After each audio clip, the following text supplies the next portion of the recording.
دا حلیمه بیبي وی چې رسول الله صلی الله علیه وسلم مونږ ته راوستو ستلم دوه کولې او خلکو یې وجود د سترګو نو په یوه زوی کې مله یو یهودي کاهن راغی ورته ویل چې دا ویل کوي لږ مو ته وښیه وي چې ویې کتل چې ویې کتل ورته ویل چې څه نوم و حلیمه بیبي وي چې ما ورته ویل چې محمد نومه یې و چې ته ویل چې پلور یې مور یې څه نومه و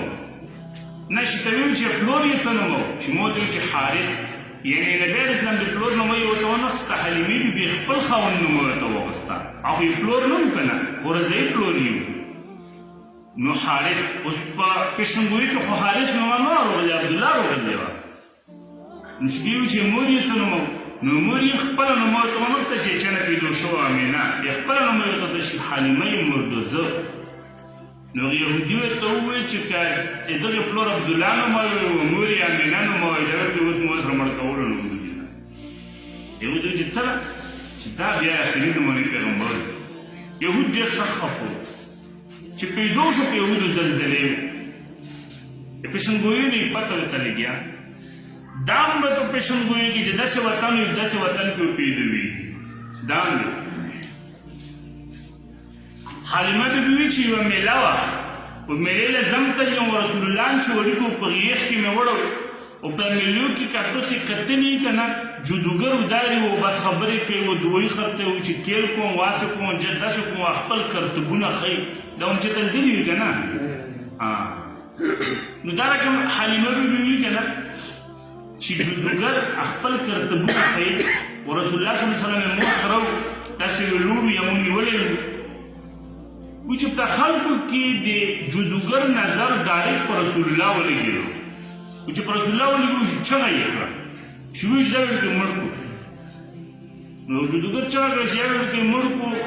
خلکو مشوم نه مړ کوي دا خبره چې څوک وایي چې مړ یې کړو نو حلیمه به وایي چې موږ جادوګر ته بدر ده وویل و نبي علیه اسلام یې ونیو ورته ومویل چې ته خو لږ نږدې شه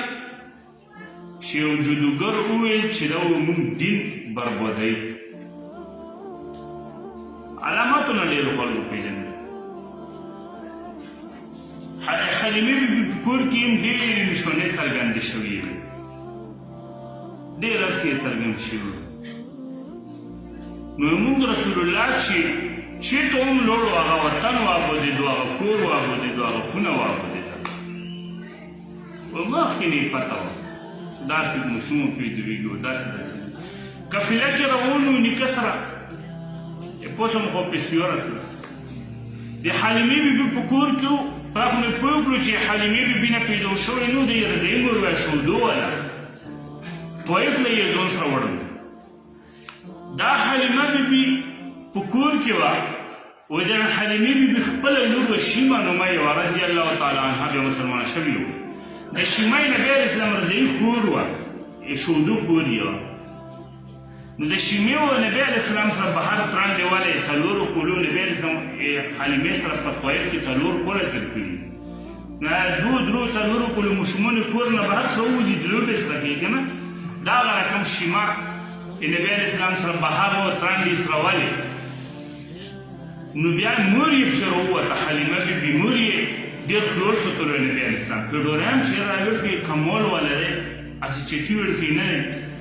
و خلکو هم ور نظر دی چې چېرته ورته هسې واجبه نظاره و اختیار چې هر څوک ورپوهېږي چې دا کمال والا ماشوم دی نو حلیمه بیبي پسې راووته چې پسې راووته خپله لور شیمه یې بې عزته کړه چې دا څه راوباسله